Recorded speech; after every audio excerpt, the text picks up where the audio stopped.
ছিল কত? আমার 4000 এর মতো। 4000 রিয়ালের মতো পুঁজি জি। ছিল।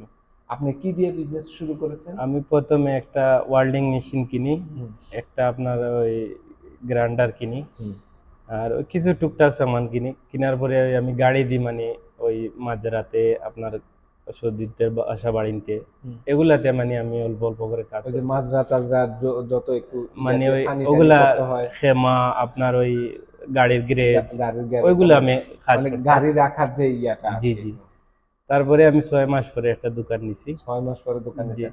তার মানে আপনার বিজনেস শুরু করার পুঁজি হচ্ছে 4000 রিয়াল। আর 4000 রিয়াল। গাড়ি আপনি ভাড়ায় নিতেন। জি, বাড়ানি। ভাড়ায় জি গাড়ি নিয়ে তারপরে শুরু করেছেন। জি। মাশাআল্লাহ। গাড়ি ভাড়া নিতেন কি কোনো মানে বাঙালির কাছ থেকে না অফিস থেকে ভাড়া না, নিতেন? এটা বাঙালির মাধ্যমে নিতাম একটা অফিস থেকে আর কি। একটা অফিস থেকে নিতেন।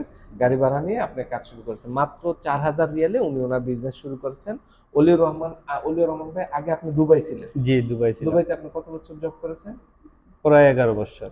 আ মানে চাকরি করছেন কত বছর? চাকরি করছি 2 বছর। ২ বছর চাকরি করছেন। ওইখানে জি। গিয়ে কি চাকরি করেছেন? এটা প্রথমে আপনার ওই ওয়েল্ডিং এর কাম আর ওই ডেকোরের কাজগুলা। ওয়েল্ডিং এর আর ডেকোরের কাজ জি করেছেন। তারপর আপনি ২ বছর পরে বিজনেস শুরু করে জি। দিয়েছেন। নিজে মানে আমার নিজে প্রায় 30 জন লোক ছিল।